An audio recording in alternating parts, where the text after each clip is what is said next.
Hi, everybody. This is Progressive Short Takes, and I'm Joe Firestone. What I'd like to talk about now is Bernie's speech on the first night of the 2020 Democratic Convention.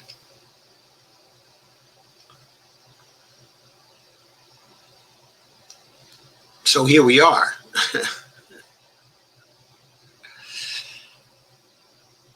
We certainly had a unity speech.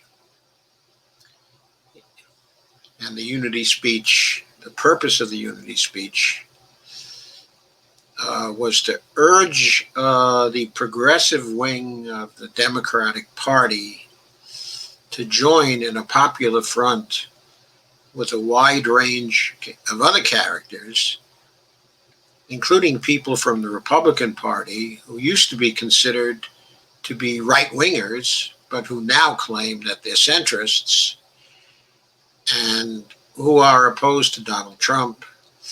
And we're urged to make common cause with the Democratic Party centrists, with the soon-to-be nominee Joe Biden, and with the Republicans, as well, and independents, in one grand coalition whose purpose is to retire Donald Trump from the White House. That, of course, is a desirable goal for all of us because of the Trumpian moves towards fascism that we are seeing all around us. And it has considerable sympathy, I think, for most of us.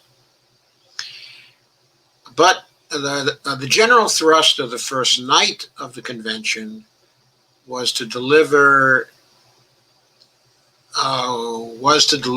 a unity vision without any agenda that was positive, without any specifics, with the statements of a lot of high ideals about how we need to stand together, and how we need to coalesce as patriotic Americans against the great threat of Donald Trump. And so there were almost no specifics. During the whole night, there were practically no specifics. We got statements like the criminal justice system has to change. The activities of the injustices that are being visited upon a large part of our minority population, that we have to do something about that. We have to change that. We have to, of course, fix the pandemic. We have to fix the economic system. But people generally were very short on details, very short on specifics. Bernie's speech was somewhat different from that. He, of course, spent a lot of time on avoiding fascism and the evils, of authoritarianism, and he was eloquent in his statements concerning those, and they were certainly heartfelt kinds of statements. But when all was said and done,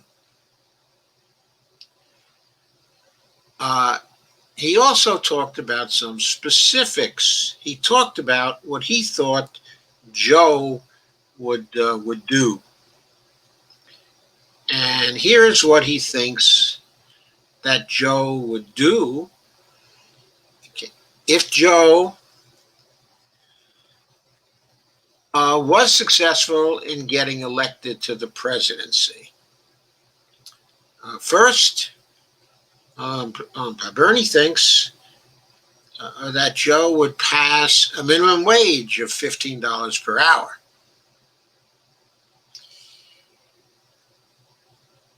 Certainly, that is very desirable compared to $7.25 an hour. But when people first began to talk about a minimum wage of $15 an hour as a living wage, as I recollect, that was back somewhere around 2012 or 2011. It now is 2020. It is 9 years later. It is 9 years later. And I submit that $15 per hour in most of the United States is not a living wage. It is far from enough. We need more now to say that Joe Biden is going to get to $15 per hour. And if we know Joe Biden, it's not going to be $15 per hour in February of 2021. There's probably going to be some stages of lifting the minimum wage to $15 per hour. So maybe by 2023 or early 2024, just in time for the election of 2024, we would get to $15 per hour. I hope I'm not being too cynical concerning this. But what I'm saying is that in most of the major cities and rural areas of the United States, $15 per hour, is not enough. We might be able to find one place in the United States where it is a living wage. I suggest we find that place. We set $15 per hour as a living wage in that place, and then make cost of living adjustments for all the other areas in the United States, such that in those areas where the cost of living is twice as much, the minimum wage would be $30 per hour.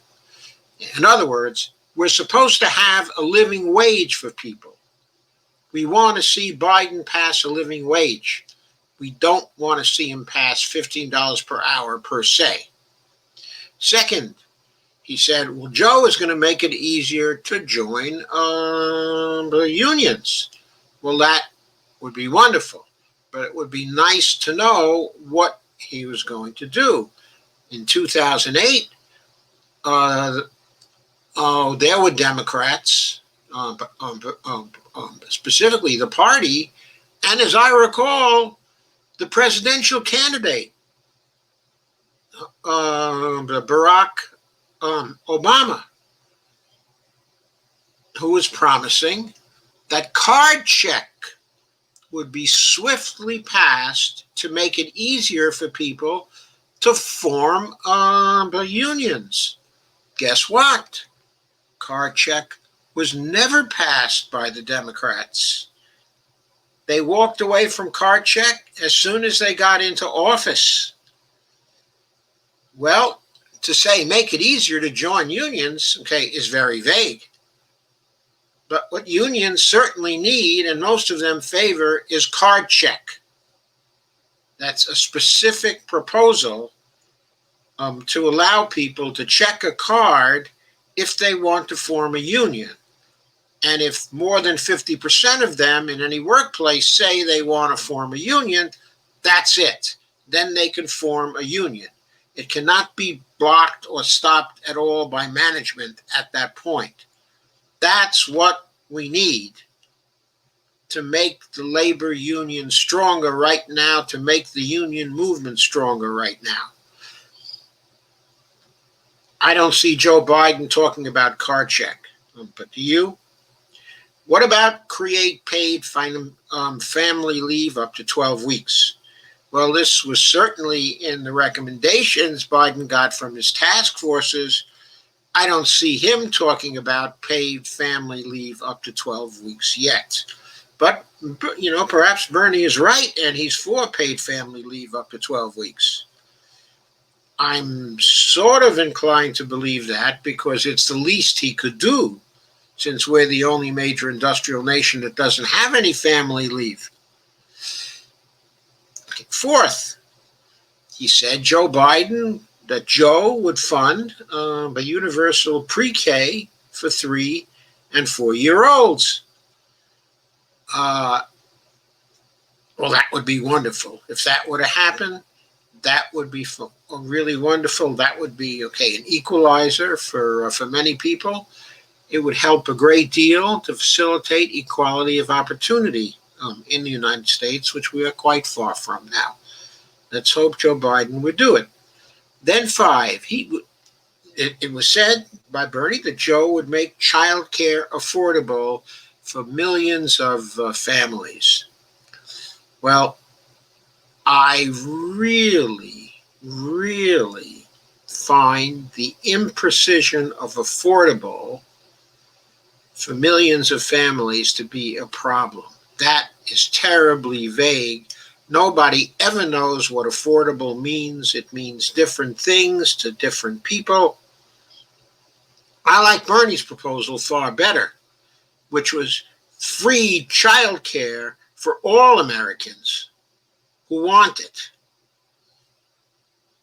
That's what we need.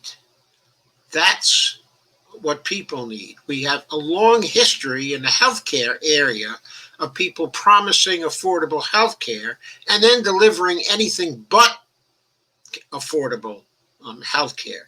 We don't need the same kind of BS with respect to the childcare area.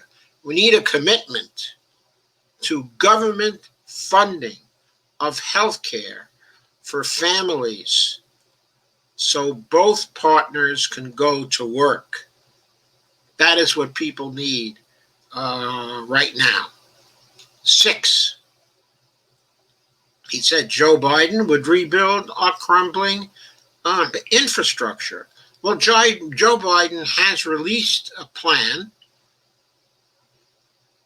to repair infrastructure, and that was pretty fair compared to some of the other candidates.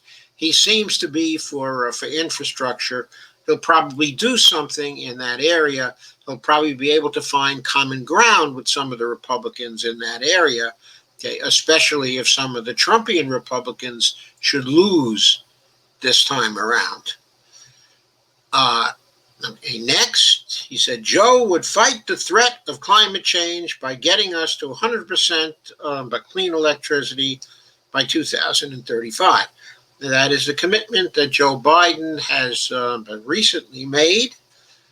I would like to know how he's going to get there with a plan that is now specified at roughly $2 trillion over 10 years, or only $200 billion a year. I don't think that that's enough. I recall that Bernie's Green New Deal plan was budgeted at $16 trillion over 10 years, or $1.6 trillion per year. Now that, of course, was broader than Biden's plan, which is limited to electricity, clean electricity by 2035. But the contrast between what we need as specified by Bernie and what Biden wants to do as currently specified by Bernie is simply gigantic. And it suggests that we're getting something pitiful from Joe Biden. Bernie also said Joe will create millions of good-paying jobs while fighting climate change. That's probably good, but that's also vague. How many millions of good-paying jobs is he going to create? Is it going to be 1 million, 2 million, 3 million, 4 million, 5 million? All those figures would be better than nothing, but last time I looked, we have at least 20 million people on the unemployment rolls who need good-paying jobs.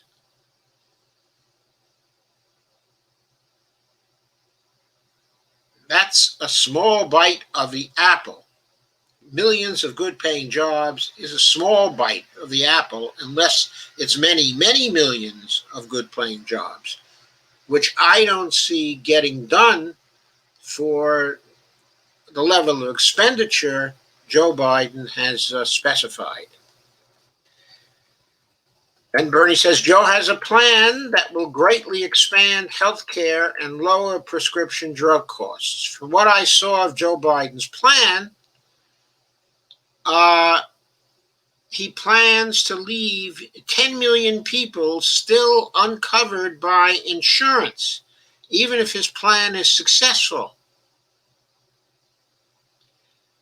I don't think that's going to win him applause from the 88% of Democrats in his own party who favor Medicare for all, who want there to be no uncovered people, and who want not lower prescription drug costs, but free prescription drug costs, no copays and no deductible.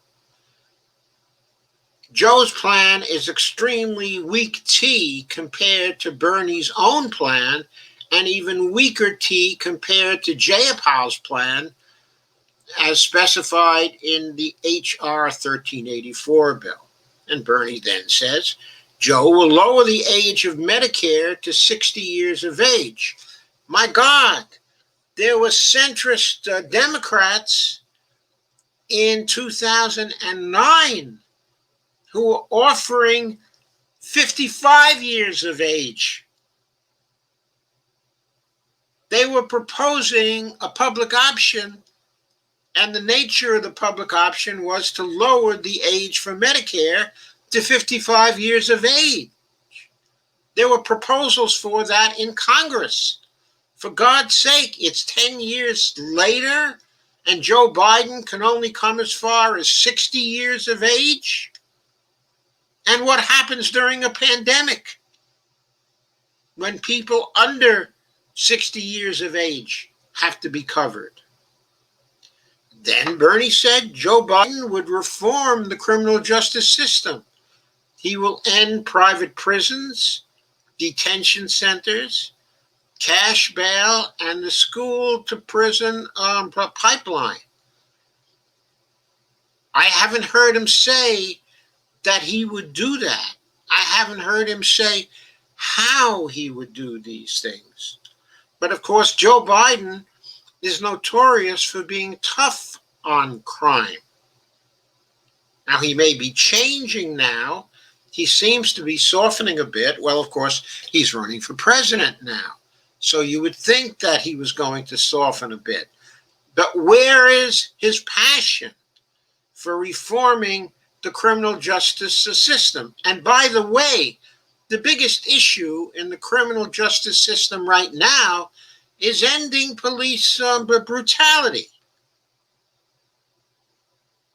and doing it in part through defunding the police. But all Joe Biden has said is that he's not for defunding the police, and the proposals he's been putting forward suggest that he wants to increase funding for the police and not decrease funding for the police. And then Bernie said, Joe will end hate and division, stop the demonization of immigrants, the coddling of the white nationalists, end the racist dog whistling, religious bigotry, and ugly attacks on women. Well, I suspect he's going to stop the demonization, of immigrants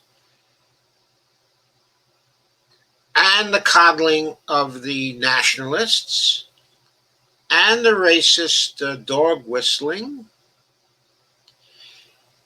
But I have to add about the last that he did some pretty good dog whistling himself during the 1990s in the run-up to the crime bill, which he did more than anybody else to get passed.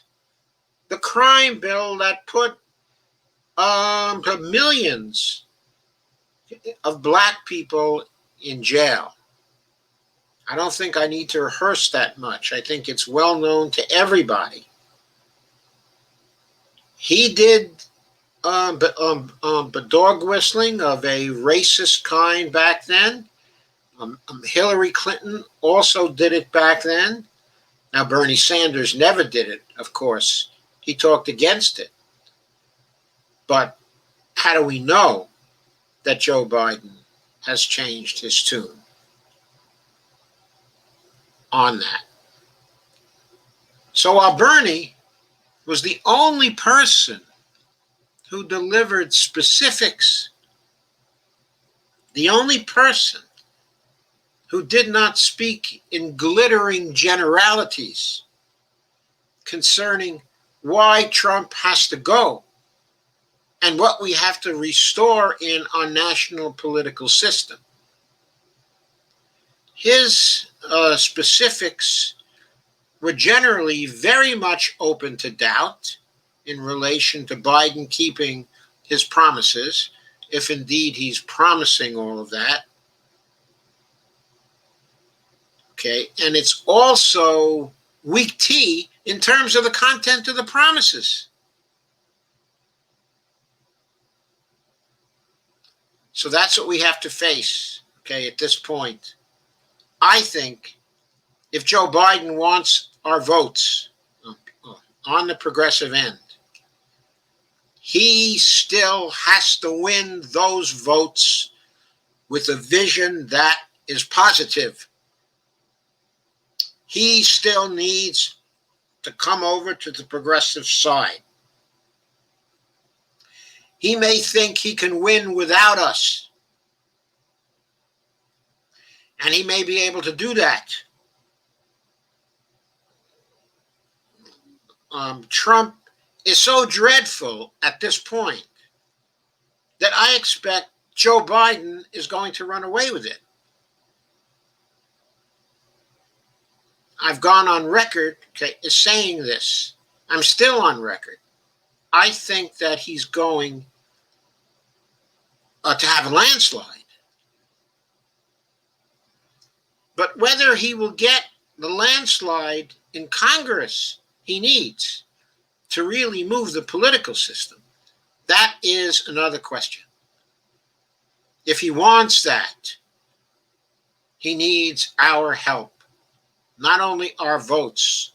He needs our enthusiastic acceptance of what he is offering.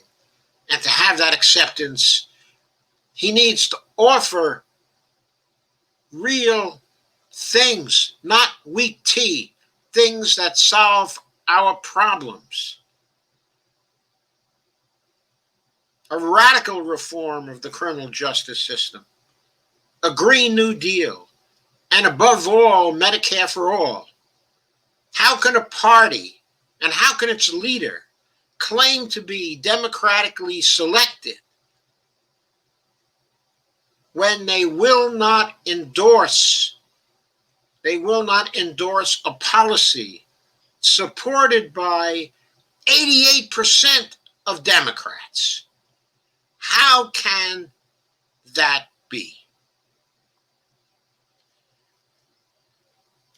So, that's my message in this progressive short take.